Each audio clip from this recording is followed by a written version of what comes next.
ਸਵਾਗਤ ਹੈ ਦੋਸਤੋ ਤੁਹਾਡਾ JMG ਸਟੱਡੀਜ਼ ਦੇ ਇਸ ਆਫੀਸ਼ੀਅਲ YouTube ਚੈਨਲ ਦੇ ਉੱਪਰ।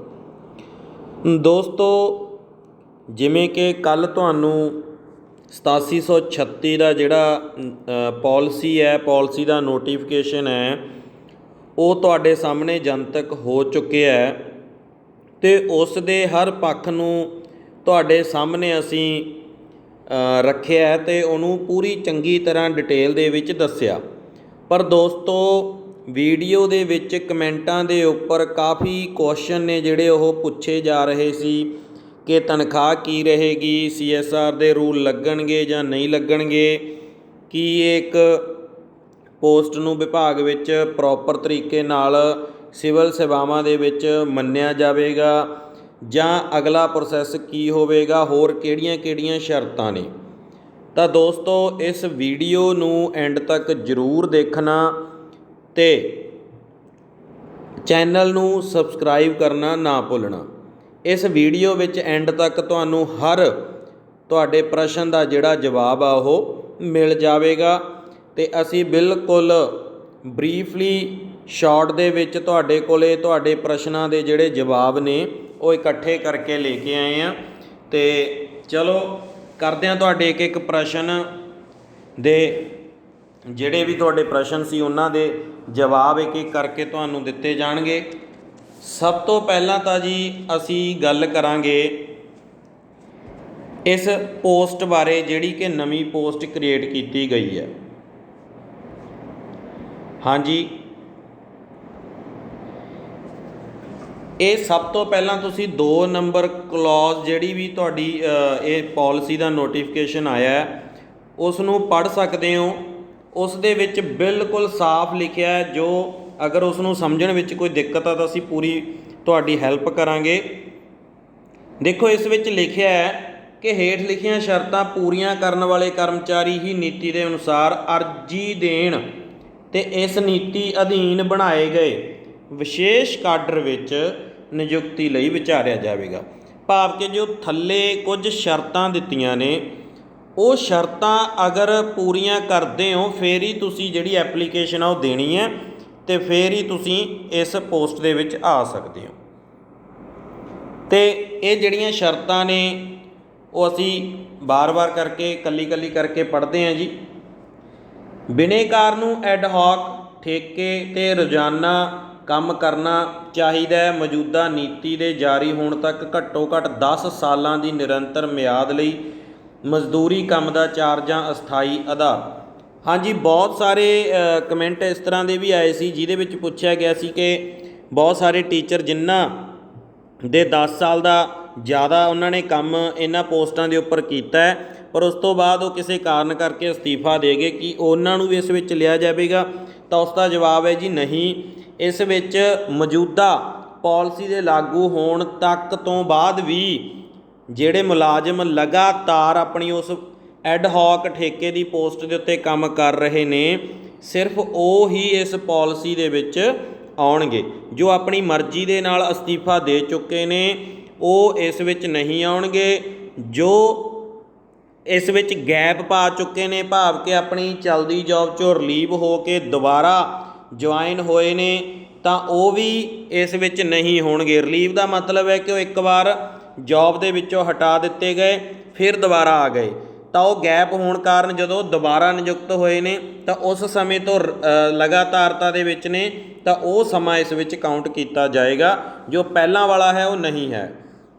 ਜਿਵੇਂ ਕਿ ਅਸੀਂ ਸਿੱਖਿਆ ਪ੍ਰੋਵਾਈਡਰਾਂ ਦੇ ਕੇਸ ਵਿੱਚ ਦੇਖਦੇ ਹਾਂ ਕਿ ਸਿੱਖਿਆ ਪ੍ਰੋਵਾਈਡਰ ਲਗਾਤਾਰ ਬਿਨਾਂ ਕਿਸੇ ਗੈਪ ਤੋਂ ਇਸ ਵਿੱਚ ਆ ਰਹੇ ਨੇ। ਅਗਰ ਕਿਸੇ ਵੀ ਮੁਲਾਜ਼ਮ ਨੇ ਕੋਈ ਛੁੱਟੀ ਲਈ ਹੈ ਮਨਜ਼ੂਰੀ ਵਿਭਾਗ ਦੀ ਮਨਜ਼ੂਰੀ ਦੇ ਨਾਲ, ਕਿਉਂਕਿ ਬਹੁਤ ਸਾਰੇ ਅਧਿਆਪਕ ਆਪਣੀ ਪੜ੍ਹਾਈ ਨੂੰ ਜਾਰੀ ਰੱਖਦੇ ਨੇ ਜਾਂ ਕੋਈ ਮੈਟਰਨਿਟੀ ਲੀਵ ਹੈ ਉਹ ਲੈਂਦੇ ਹੋ, ਤਾਂ ਉਹ ਵਿਭਾਗ ਦਾ ਇੱਕ ਅੰਗ ਹੈ, ਇੱਕ ਹਿੱਸਾ ਹੈ, ਤਾਂ ਉਹ ਗੈਪ ਨਹੀਂ ਹੁੰਦਾ ਕਿਉਂਕਿ ਵਿਭਾਗ ਦੀ ਮਨਜ਼ੂਰੀ ਦੇ ਨਾਲ ਤੁਸੀਂ ਵਿਭਾਗ ਦੇ ਵਿੱਚ ਰਹਿ ਕੇ ਆਪਦੀ ਪੜ੍ਹਾਈ ਪੂਰੀ ਕਰਦੇ ਹੋ ਤਾਂ ਉਹ ਵਿਭਾਗ ਤੁਹਾਨੂੰ ਮਨਜ਼ੂਰੀ ਦਿੰਦਾ।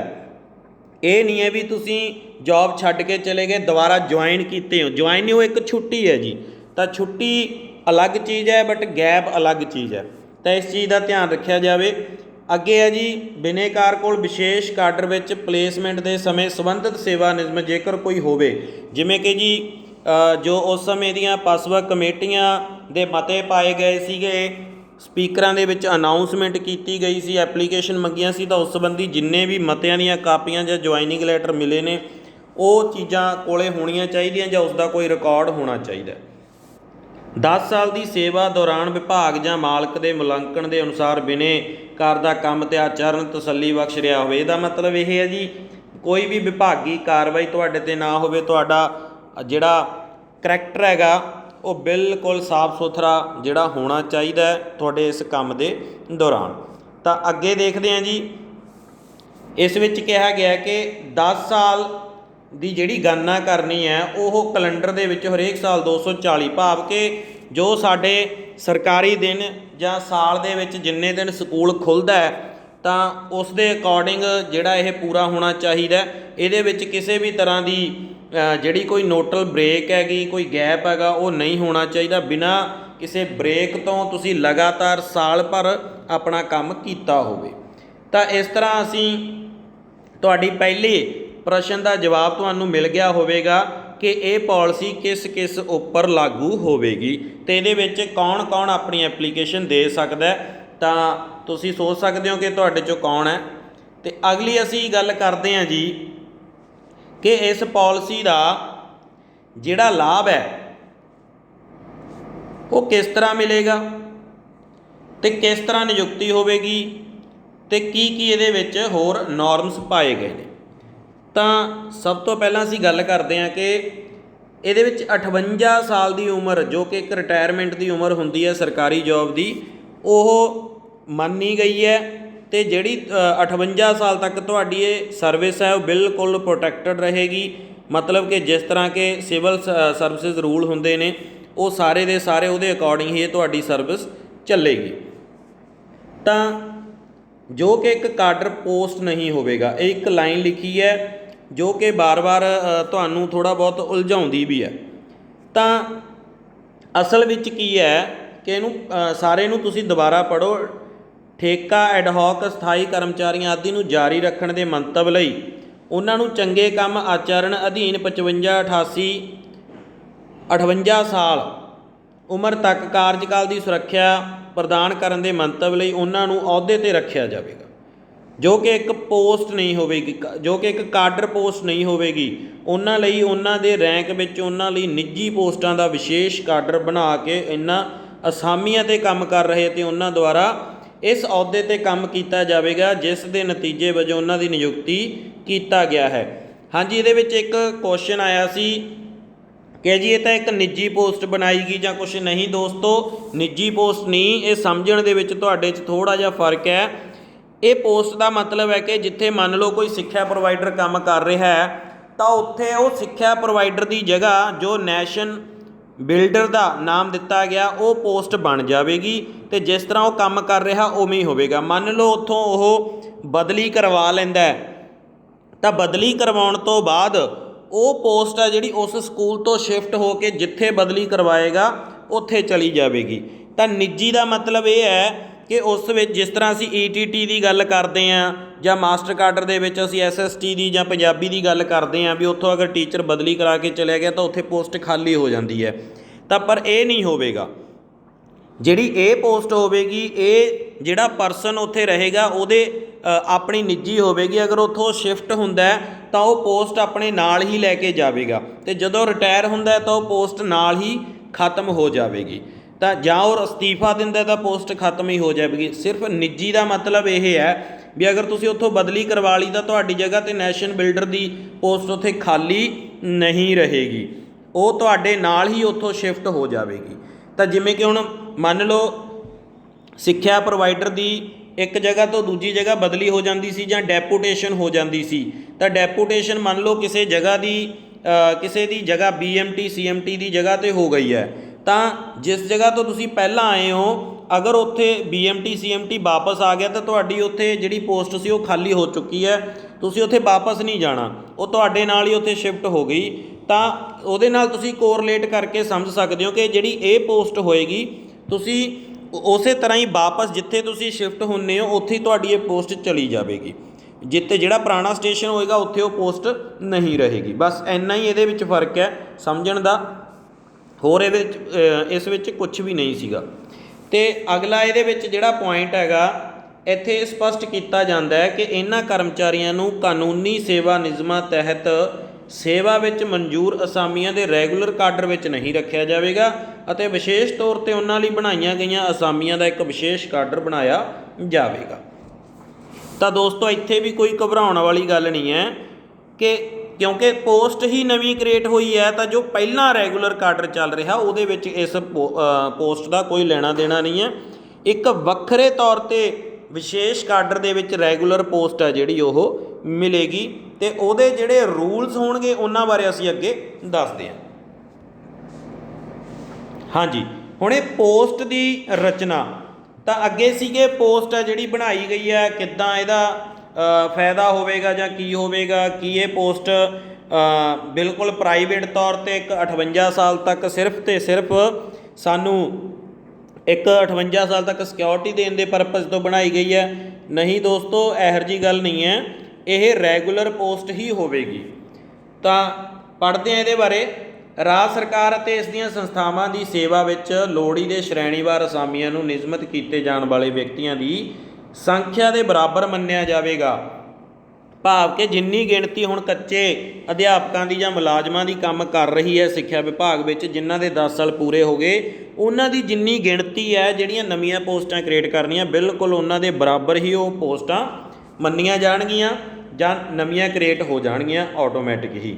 ਲੋੜੀ ਦੀਆਂ ਅਸਾਮੀਆਂ ਉਪਲਬਧ ਨਾ ਹੋਣ ਦੀ ਸਥਿਤੀ ਵਿੱਚ ਬਣਾਈਆਂ ਗਈਆਂ ਹਨ ਅਤੇ ਮਨਜ਼ੂਰ ਕੀਤੀਆਂ ਗਈਆਂ ਨੇ। ਭਾਵ ਕਿ ਪਹਿਲਾਂ ਇਸ ਤਰ੍ਹਾਂ ਦੀ ਕੋਈ ਪੋਸਟ ਨਹੀਂ ਸੀ, ਇਸ ਲਈ ਇਹ ਨਵੀਂ ਪੋਸਟ ਬਣਾਈ ਗਈ ਹੈ। ਔਰ ਜਿਸ ਪੋਸਟ ਦੇ ਉੱਪਰ ਜਿਵੇਂ ਸਿੱਖਿਆ ਪ੍ਰੋਵਾਈਡਰ ਨੇ ਜਾਂ IEV ਨੇ, ਵਿਭਾਗ ਵਿੱਚ ਇਸ ਤਰ੍ਹਾਂ ਦੀ ਕੋਈ ਵੀ ਪੋਸਟ ਔਨ ਰੂਲ ਨਹੀਂ ਹੈ, ਇਸ ਲਈ ਔਨ ਰੂਲ ਇੱਕ ਨਵੀਂ ਪੋਸਟ ਕ੍ਰੀਏਟ ਕੀਤੀ ਗਈ ਹੈ ਜਿਸ ਨੂੰ ਕਿ ਮੰਨਿਆ ਜਾ ਸਕੇ ਵੀ ਹਾਂ ਇਹ ਵਿਭਾਗ ਦੀ ਪੋਸਟ ਹੈ। ਸੋ ਇਸੇ ਲਈ ਇਹ ਪੋਸਟ ਬਣਾਈ ਹੈ ਕਿਉਂਕਿ ਸਿੱਖਿਆ ਪ੍ਰੋਵਾਈਡਰ ਜਾਂ IEV ਇੱਕ ਐਡਜਸਟਮੈਂਟ ਹੈ, ਨਾ ਕਿ ਕੋਈ ਪੋਸਟ ਹੈ। ਅਗਲਾ ਜੀ, ਅਸਾਮੀਆਂ ਤੋਂ ਵੱਧ ਬਣਾਈਆਂ ਗਈਆਂ ਅਤੇ ਮਨਜ਼ੂਰ ਕੀਤੀਆਂ ਗਈਆਂ ਮੰਨੀਆਂ ਗਈਆਂ ਅਸਾਮੀਆਂ ਮੌਜੂਦਾ ਅਹੁਦੇਦਾਰਾਂ ਦੀਆਂ ਨਿੱਜੀ ਪੋਸਟਾਂ ਹੋਣਗੀਆਂ ਅਤੇ ਅਹੁਦੇ ਦੀ ਛੁੱਟੀ ਹੋਣ 'ਤੇ ਅਹੁਦੇਦਾਰ ਦੁਆਰਾ ਖਤਮ ਕਰ ਦਿੱਤੀਆਂ ਜਾਣਗੀਆਂ। ਹਾਂਜੀ, ਇਹ ਜਿਹੜੀਆਂ ਵਾਧੂ ਅਸਾਮੀਆਂ ਬਣਾਈਆਂ ਗਈਆਂ ਨੇ, ਇਹ ਜਿਹੜੀਆਂ ਪੋਸਟਾਂ ਨੇ, ਇਹ ਜਿਹੜੇ ਹੁਣ ਕੱਚੇ ਮੁਲਾਜ਼ਮ ਪੱਕੇ ਹੋਣ ਜਾ ਰਹੇ ਨੇ ਉਹਨਾਂ ਦੀ ਆਪਣੀ ਨਿੱਜੀ ਪੋਸਟ ਹੋਏਗੀ, ਅਤੇ ਜਦੋਂ ਉਹ ਰਿਟਾਇਰ ਹੋਣਗੇ ਜਾਂ ਛੁੱਟੀ ਕਰਕੇ ਚਲੇ ਜਾਣਗੇ ਜਾਂ ਛੱਡ ਜਾਣਗੇ ਤਾਂ ਉਹ ਉਹਨਾਂ ਦੀ ਪੋਸਟ ਖਤਮ ਹੋ ਜਾਵੇਗੀ। ਤਾਂ ਉਮੀਦ ਹੈ ਕਿ ਇਸ ਦੀ ਵੀ ਤੁਹਾਨੂੰ ਜਿਹੜੀ ਜਾਣਕਾਰੀ ਹੈ ਪ੍ਰੋਪਰ ਤਰੀਕੇ ਨਾਲ ਹੋ ਗਈ ਹੋਵੇਗੀ। ਹਾਂਜੀ, ਸਭ ਤੋਂ ਵੱਡੀ ਮੇਨ ਤੁਹਾਡੇ ਜਿਹੜੇ ਪ੍ਰਸ਼ਨ ਦਾ ਜਵਾਬ ਹੈ ਉਹ ਹੁਣ ਇਸ ਵਿੱਚ ਹੈ। ਇਹਨੂੰ ਬੜੇ ਧਿਆਨ ਦੇ ਨਾਲ ਤੁਸੀਂ ਸਮਝਣਾ। ਹਾਂਜੀ, ਲਾਭਪਾਤਰੀ ਕਰਮਚਾਰੀ ਜਿਨ੍ਹਾਂ ਨੂੰ ਵਿਸ਼ੇਸ਼ ਕਾਡਰ ਦੀਆਂ ਅਸਾਮੀਆਂ 'ਤੇ ਰੱਖਿਆ ਜਾ ਰਿਹਾ ਹੈ, 58 ਸਾਲ ਦੀ ਉਮਰ ਤੱਕ ਸੇਵਾ ਜਾਰੀ ਰਹਿਣ ਦੀ ਇਜਾਜ਼ਤ ਦਿੱਤੀ ਜਾਵੇਗੀ। ਠੀਕ ਹੈ ਜੀ।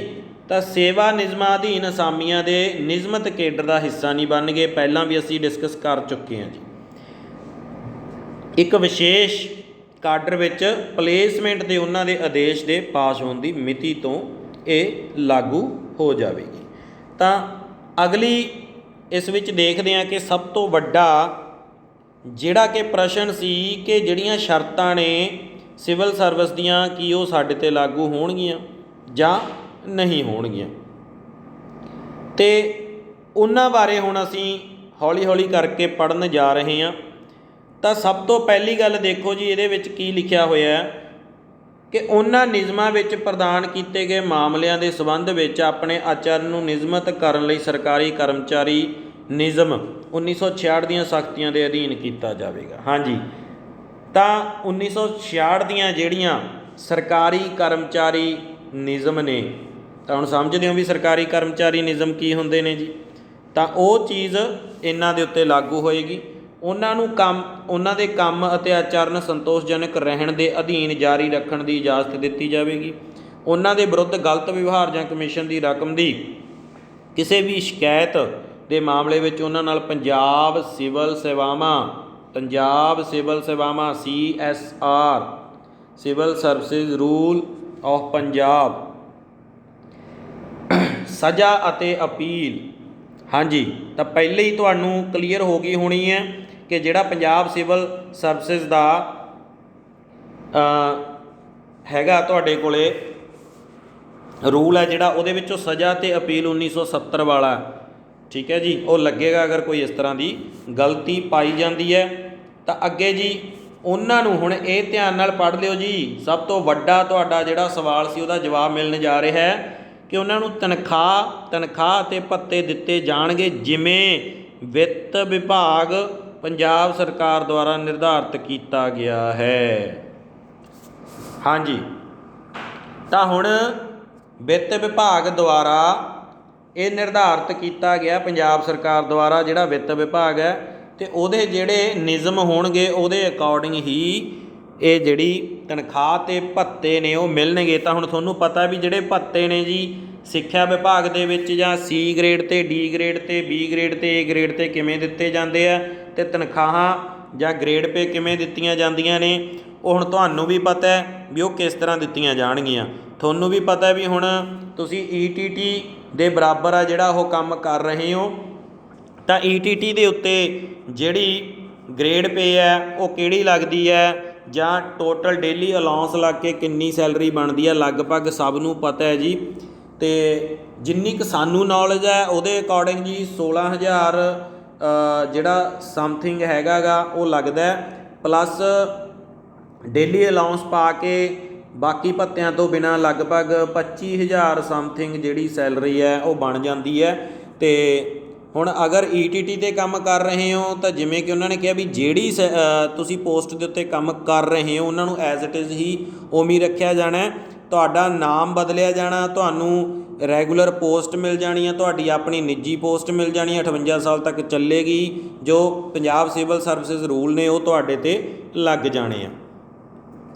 ਤਾਂ ਅੱਗੇ ਇਹਨਾਂ ਨੇ ਲਿਖਿਆ ਹੁਣ ਤੱਕ ਅਗਲੀ ਉੱਚ ਪੋਸਟ 'ਤੇ ਪਲੇਸਮੈਂਟ ਅਤੇ ਹੋਰ ਪਹਿਲੂਆਂ।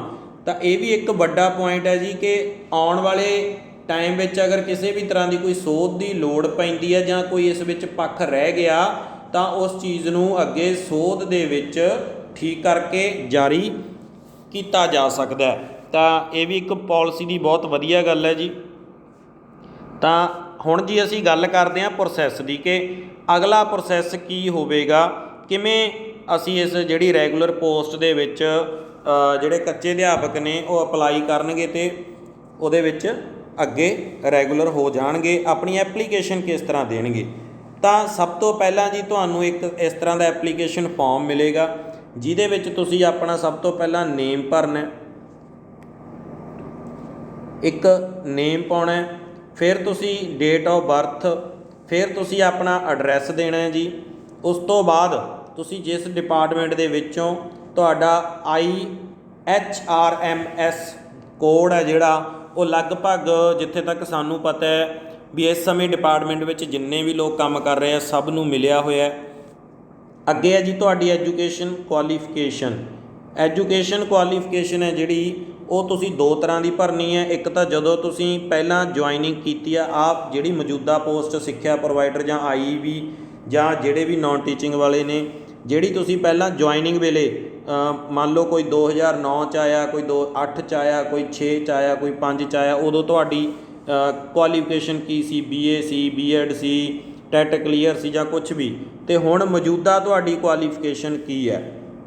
ਉਸ ਤੋਂ ਬਾਅਦ ਤੁਹਾਡੀ ਟੋਟਲ ਜਿਹੜੀ ਸਰਵਿਸ ਹੈਗੀ ਹੁਣ ਤੱਕ ਕਿੰਨੀ ਹੋ ਚੁੱਕੀ ਹੈ, ਅਗਰ ਇਸ ਵਿੱਚ ਕੋਈ ਬ੍ਰੇਕ ਹੈ ਤੁਹਾਡੀ ਸਰਵਿਸ 'ਚ ਉਹ ਤੁਸੀਂ ਇੱਥੇ ਮੈਂਸ਼ਨ ਕਰਨਾ ਹੈ। ਉਸ ਤੋਂ ਬਾਅਦ ਪੋਸਟ ਅਗੇਂਸਟ ਵਿਚ ਇੰਗੇਜਡ ਬਾਏ ਡਿਪਾਰਟਮੈਂਟ।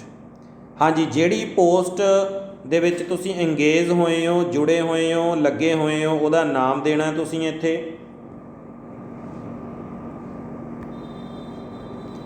ਅੱਗੇ ਹੈ ਜੀ ਮੋਡ ਆਫ ਇੰਗੇਜਮੈਂਟ। ਹਾਂਜੀ, ਤੁਸੀਂ ਜਿਹੜੀ ਹੁਣ ਮੌਜੂਦਾ ਪੋਸਟ ਦੇ ਉੱਤੇ ਹੋ, ਕੋਈ IEB ਹੈ, ਸਿੱਖਿਆ ਪ੍ਰੋਵਾਈਡਰ ਹੈ, ਨੋਨ ਟੀਚਿੰਗ ਹੈ, ਤੁਸੀਂ ਕਿਵੇਂ ਆਏ ਸੀ ਜੀ? ਕੋਈ ਕੰਪੀਟੀਸ਼ਨ ਐਗਜ਼ਾਮ ਲੜ ਕੇ ਆਏ ਸੀਗੇ? ਅਗਰ ਕੋਈ ਕੰਪੀਟੀਸ਼ਨ ਐਗਜ਼ਾਮ ਲੜਿਆ ਸੀ ਤਾਂ ਉਹਦੀ ਕਾਪੀ ਦਿਓ ਜੀ। ਕੋਈ ਇੰਟਰਵਿਊ ਸੀ ਤਾਂ ਉਹਦੀ ਕਾਪੀ ਦਿਓ ਜੀ, ਜਾਂ ਉਹਦੇ ਬਾਰੇ ਯੈਸ ਨੋ ਜੋ ਵੀ ਲਿਖਣਾ ਹੈ ਉਹ ਤੁਸੀਂ ਲਿਖ ਦੇਣਾ। ਜਾਂ ਕੋਈ ਹੋਰ ਪਰਪਸ ਜਾਂ ਕੋਈ ਹੋਰ ਮੀਨ ਆਫ ਜਿਹੜਾ ਤੁਹਾਡਾ ਜੁਆਇਨਿੰਗ ਹੈ ਉਹ ਤੁਸੀਂ ਇੱਥੇ ਫਿਲ ਕਰ ਦੇਣਾ ਹੈ। ਉਸ ਤੋਂ ਬਾਅਦ ਅਗਰ ਤੁਹਾਡੇ 'ਤੇ ਕਿਸੇ ਵੀ ਤਰ੍ਹਾਂ ਦਾ ਕੋਈ FIR ਹੋਈ ਹੈ ਜਾਂ ਕੋਰਟ ਕੇਸ ਚੱਲ ਰਿਹਾ ਉਸ ਬਾਰੇ ਤੁਸੀਂ ਜਾਣਕਾਰੀ ਦੇਣੀ ਹੈ। ਫਿਰ ਤੁਸੀਂ ਆਪਣਾ ਸਿਗਨੇਚਰ ਕਰਨਾ ਹੈ, ਡੇਟ ਅਤੇ ਜਗ੍ਹਾ, ਠੀਕ ਹੈ ਜੀ, ਜਿਸ ਜਗ੍ਹਾ 'ਤੇ ਤੁਸੀਂ ਇਹ ਐਪਲੀਕੇਸ਼ਨ ਫਾਰਮ ਫਿਲ ਕਰਕੇ ਸੈਂਡ ਕਰ ਰਹੇ ਹੋ। ਅੱਗੇ ਜੀ ਆਫਿਸ ਡਿਟੇਲ ਹੈ। ਆਫਿਸ ਡਿਟੇਲ ਦੇ ਵਿੱਚ ਤੁਸੀਂ ਕੀ ਭਰਨਾ ਹੈ, ਡਿਪਾਰਟਮੈਂਟ ਦਾ ਨੇਮ, IHRMS ਦਾ ਕੋਡ, ਉਸ ਤੋਂ ਬਾਅਦ ਤੁਹਾਡਾ ਇੰਗੇਜਮੈਂਟ ਮਤਲਬ ਕਿ ਤੁਸੀਂ ਜਿਹੜੀ ਪ੍ਰੈਜ਼ੈਂਟ ਕਰੰਟ ਜੋਬ ਕਰ ਰਹੇ ਹੋ ਉਹਦੇ ਵਿੱਚ ਤੁਸੀਂ ਕਿਵੇਂ ਆਏ ਹੋ, ਉਹਦੀ ਕੋਈ ਕਾਪੀ ਵਗੈਰਾ ਅਟੈਚ ਕਰ ਦੇਣੀ ਹੈ, ਠੀਕ ਹੈ ਜੀ। ਉਹ ਪਹਿਲਾਂ ਹੀ ਆਪਾਂ ਇੰਟਰਵਿਊ ਜਾਂ ਐਨੀ ਅਦਰ ਮੀਨ ਤੁਸੀਂ ਪਹਿਲਾਂ ਦੱਸਤਾ ਤੁਹਾਨੂੰ। ਉਸ ਤੋਂ ਬਾਅਦ ਤੁਹਾਡੀ ਟੋਟਲ ਸਰਵਿਸ ਕਿੰਨੀ ਹੋ ਚੁੱਕੀ ਹੈ, ਕੋਈ ਬ੍ਰੇਕ ਹੈ, ਅਤੇ ਡਿਪਾਰਟਮੈਂਟ ਬਾਰੇ ਦੱਸਣਾ ਵੀ ਕਿਹੜੇ ਡਿਪਾਰਟਮੈਂਟ ਵਿੱਚੋਂ ਤੁਸੀਂ ਸਕੂਲ ਐਜੂਕੇਸ਼ਨ ਵਾਲੇ ਸਕੂਲ ਐਜੂਕੇਸ਼ਨ ਲਿਖ ਦੇਣਗੇ ਜੀ। ਅੱਗੇ ਹੈ ਜੀ ਇੰਗੇਜਮੈਂਟ ਅਗੇਂਸਟ ਸੈਕਸ਼ਨ ਔਰ ਨਾਟ, ਕੀ ਪੋਸਟ ਜਿਹੜੀ ਦੇ ਉੱਤੇ ਕੰਮ ਕਰ ਰਹੇ ਹੋ ਸੈਕਸ਼ਨ ਹੈ ਕਿ ਨਹੀਂ, ਕਿਹੜਾ ਗਰੁੱਪ ਹੈ ਤੁਹਾਡਾ C ਜਾਂ D, ਠੀਕ ਹੈ ਜੀ। ਇਸ ਤਰ੍ਹਾਂ ਦੀ ਡਿਟੇਲ ਆ ਜਿਹੜੀ ਤੁਸੀਂ ਉਹ ਦੇ ਦੇਣੀ ਹੈ। ਲਾਸਟ ਦੇ ਵਿੱਚ ਕੀ ਹੈ ਜੀ, education qualification on the date of engagement weather as per the qualification for the post mention in service rule ਔਰ ਨਾਟ। ਹਾਂਜੀ, ਜਿਹੜੀ ਪੋਸਟ ਦੇ ਉੱਤੇ ਤੁਸੀਂ ਕੰਮ ਕਰ ਰਹੇ ਹੋ ਸਰਵਿਸ ਰੂਲ ਦੇ ਅਕੋਰਡਿੰਗ ਹੈਗਾ ਜਾਂ ਨਹੀਂ ਹੈਗਾ ਉਹਦੇ ਬਾਰੇ ਤੁਸੀਂ ਡਿਟੇਲ ਦੇਣੀ ਹੈ। ਫਿਰ ਕੋਈ ਤੁਹਾਡੀ ਮਤਲਬ ਕਿ ਪਹਿਲਾਂ ਤੁਸੀਂ ਖੁਦ ਡਿਟੇਲ ਦਿਓਗੇ, ਫਿਰ ਆਫਿਸ ਹੈ ਜਿਹੜਾ ਉਹ ਡਿਟੇਲ ਨੂੰ ਵੈਰੀਫਾਈ ਕਰੇਗਾ ਔਰ ਜੋ ਵੀ ਆਫੀਸ਼ੀਅਲ ਉਸ ਨੂੰ ਵੈਰੀਫਾਈ ਕਰਕੇ ਨਾਲ ਐਪਲੀਕੇਸ਼ਨ ਹੈ ਜਿਹੜੀ ਉਹ ਭਰ ਕੇ ਫਿਰ ਅੱਗੇ ਸੈਂਡ ਕਰੇਗਾ ਤਾਂ ਇੱਥੇ ਉਹਦੇ ਸਾਈਨ ਹੋ ਜਾਣਗੇ। ਤਾਂ ਦੋਸਤੋ ਇਸ ਤਰ੍ਹਾਂ ਤੁਹਾਨੂੰ ਇਸ ਬਾਰੇ ਚੰਗੀ ਤਰ੍ਹਾਂ ਜਾਣਕਾਰੀ ਹੈ ਜਿਹੜੀ ਉਹ ਮਿਲ ਗਈ ਹੋਣੀ ਹੈ। ਤਾਂ ਉਮੀਦ ਕਰਦੇ ਹਾਂ ਕਿ ਤੁਹਾਡੇ ਪ੍ਰਸ਼ਨਾਂ ਦਾ ਜਿਹੜਾ ਜਵਾਬ ਹੈ ਉਹ ਇਸ ਵੀਡੀਓ ਵਿੱਚ ਤੁਹਾਨੂੰ ਪੂਰੀ ਤਰ੍ਹਾਂ ਮਿਲ ਗਿਆ ਹੋਣਾ।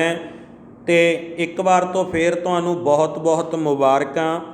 ਅਤੇ ਇਸ ਵੀਡੀਓ ਨੂੰ ਐਂਡ ਤੱਕ ਦੇਖਣ ਲਈ ਤੁਹਾਡਾ ਬਹੁਤ ਬਹੁਤ ਧੰਨਵਾਦ, ਅਤੇ ਕਮੈਂਟਾਂ ਰਾਹੀਂ ਫੀਡਬੈਕ ਦੇਣ ਲਈ ਵੀ ਤੁਹਾਡਾ ਬਹੁਤ ਬਹੁਤ ਧੰਨਵਾਦ, ਅਤੇ ਚੈਨਲ ਨੂੰ ਇੰਨਾ ਪਿਆਰ ਬਖਸ਼ਣ ਲਈ ਵੀ ਤੁਹਾਡਾ ਬਹੁਤ ਬਹੁਤ ਧੰਨਵਾਦ। ਇਸੇ ਤਰ੍ਹਾਂ ਹੀ ਜੁੜੇ ਰਹੋ JMG ਸਟੱਡੀਜ਼ ਦੇ ਨਾਲ ਅਗਲੀਆਂ ਜਾਣਕਾਰੀਆਂ ਨੂੰ ਪ੍ਰਾਪਤ ਕਰਨ ਦੇ ਲਈ, ਅਤੇ ਬਿਲਕੁਲ ਸਹੀ ਅਤੇ ਸਟੀਕ ਜਾਣਕਾਰੀ ਤੁਹਾਡੇ ਤੱਕ ਅਸੀਂ ਪਹੁੰਚਾਉਣ ਦਾ ਵਾਅਦਾ ਕਰਦੇ ਹਾਂ। ਅਤੇ ਚੈਨਲ ਨੂੰ ਸਬਸਕ੍ਰਾਈਬ ਆਪਣੇ ਦੋਸਤਾਂ ਮਿੱਤਰਾਂ ਤੋਂ ਵੀ ਕਰਵਾ ਦਿਓ, ਅਤੇ ਵੀਡੀਓ ਨੂੰ ਲਾਈਕ ਸ਼ੇਅਰ ਅਤੇ ਕਮੈਂਟ ਕਰਨਾ ਨਾ ਭੁੱਲਿਓ।